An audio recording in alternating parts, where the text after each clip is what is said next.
Hello, it's Judith here. And how did last week go?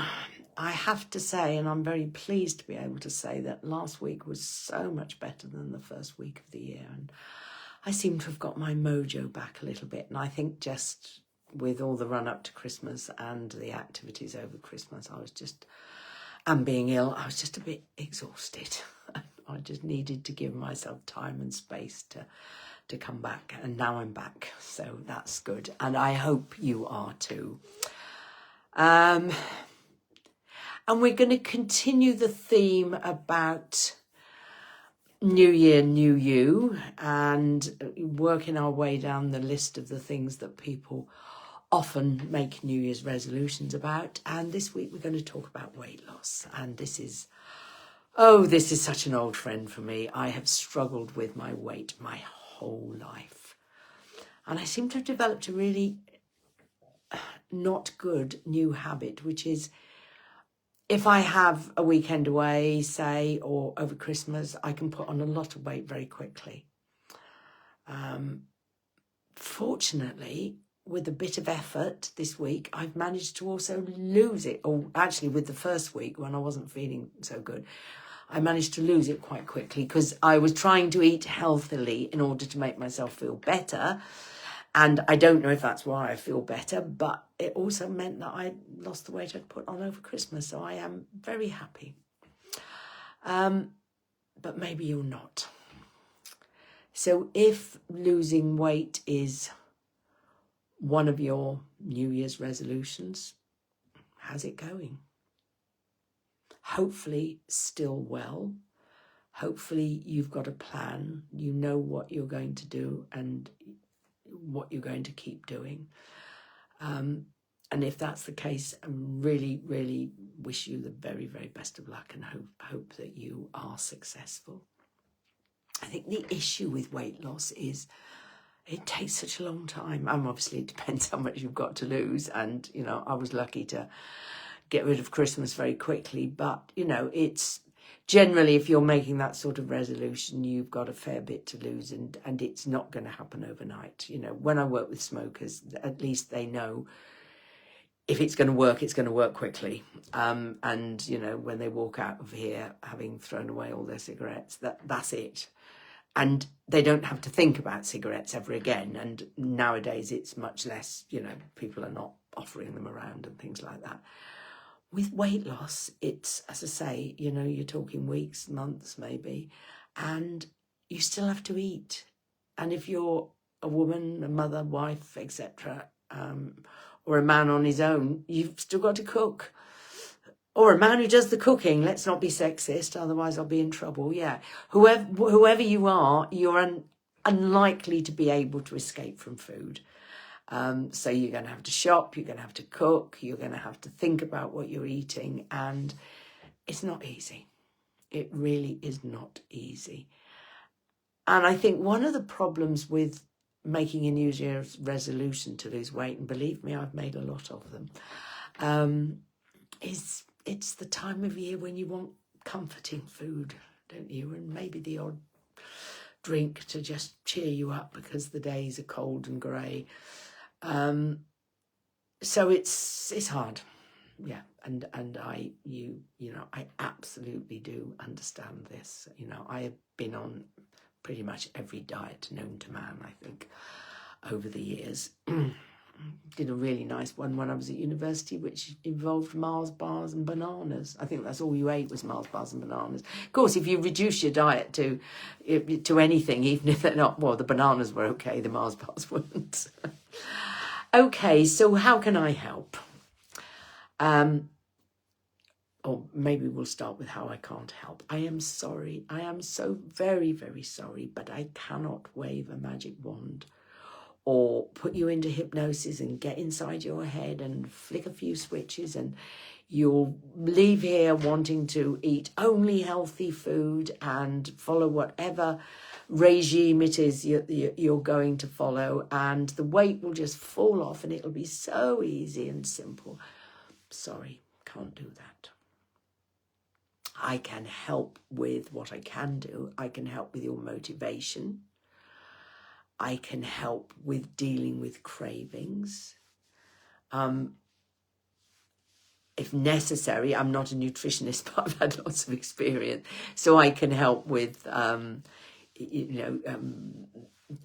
helping you to decide what you're going to do. I think, how you're going to change your diet. But I don't like to use the word diet, but obviously, if you've put on weight, then you must be eating the wrong things on some occasions. So there has to be some changes.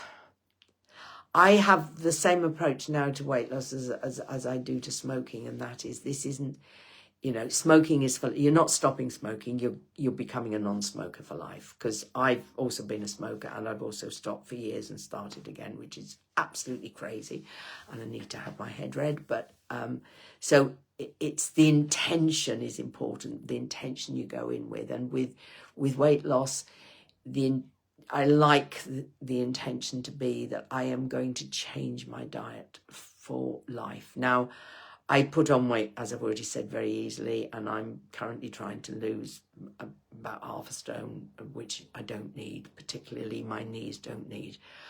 But what I have managed to do, and this isn't, oh, aren't I wonderful? It's taken me an awful lot of years to get to this point, is the basic diet is healthy.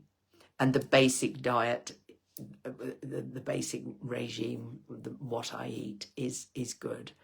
And that's important, not just for my weight, but also for my mental health and my physical health.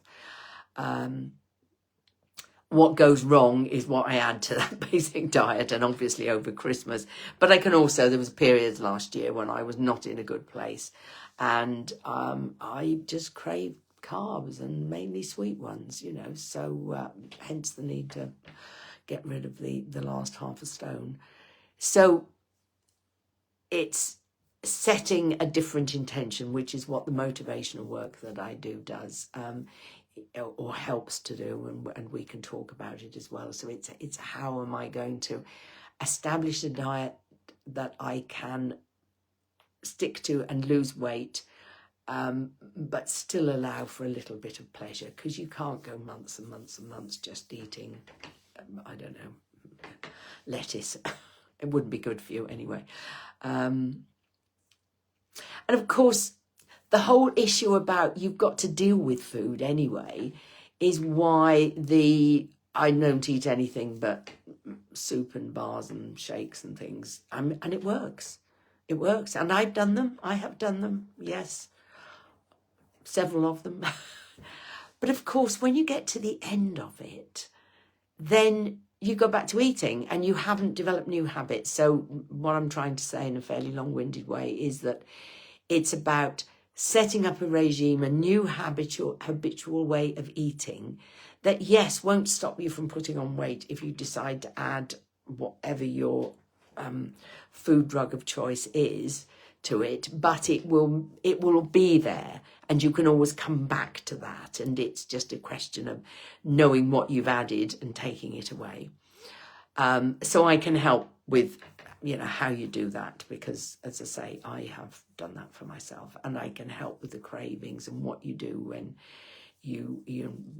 and I do mindful eating. I do a mindful eating session, because one of the problems, and again, I'm very aware of it, is that when we are needing that, whatever it is, in my case, it's often custard tarts, or custard slices, even better, because they have icing on the top.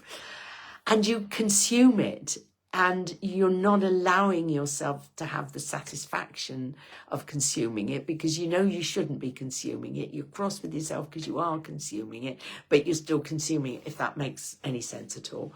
So and we do often eat without thinking. We eat in front of the television, or while we're on our phone, or even, in deep conversation with somebody. And one of the things that it is good to do is actually to, eat without any other activity going on at all, and just focus on your food. So at the start of my mindfulness work, when I'm working with somebody, the first thing we do is mindful eating, actually physically mindful eating, you know, taking a piece of fruit or something and really appreciating it and really, and, you know, not stuffing it straight in your mouth, but looking at it and smelling it. And, you know, it's a while before you get it into your mouth, and then making sure you savour it when it's in there. Because often I think, particularly when we go back for more or we add something on to a meal, it's because we haven't given ourselves the satisfaction that we're craving, as well as the calories we're consuming in order to, you know, just be and able to move around and all the rest of it. Just, you know, we need fuel. So there are lots of ways I can come at it, and it depends on the person and where they are and what their history with weight loss is, and where they want to get to. So if it's going well, well done, and I'm very pleased for you, and keep up the good work. If it's not going well, then if you think I can help, please come and have a chat with me, and I'd be delighted to do whatever I can. And if you haven't even started, you probably do need to see me or somebody to get you kicked into action, because it doesn't just happen on its own. You have to actually make an effort to start. And that involves planning, which I talk about a lot. And for me now, because I live on my own, which is fortuitous, it's all about the shopping. If I can avoid certain aisles when I'm shopping, then it's easy, because the food isn't in the house. And I have trained myself not to think I could just walk down to the co-op and no, you're not going to do that. So it's, but of course, if you're feeding other people, living with other people, then they may not necessarily want to be as restrictive as you are. I can remember a time when my husband, who could eat whatever he wanted, pretty much, and he used to have a tin of biscuits, which he hid in his workshop so that he could eat them out there secretly with a cup of coffee when he was out there. And I didn't know where they were, and I never did find them. So either I was really good at not looking, or he was really good at hiding, and I think it was probably the latter. So yeah, it's for me now, it is the shopping that's the most important bit. So if it's not in the house, then sometimes I'm very good at having it in the house and not consuming it. I got given chocolate for Christmas, and I managed to not consume it and to give it away as a gift to other people who are able, want to consume it. So in summary, well done if you're still on it. If you're struggling, come talk to me. And if you haven't started yet, and if it is really that important to you, please talk to me or somebody. Just accept you need a bit of help. You need a push from outside, and do something, because it won't happen if you don't.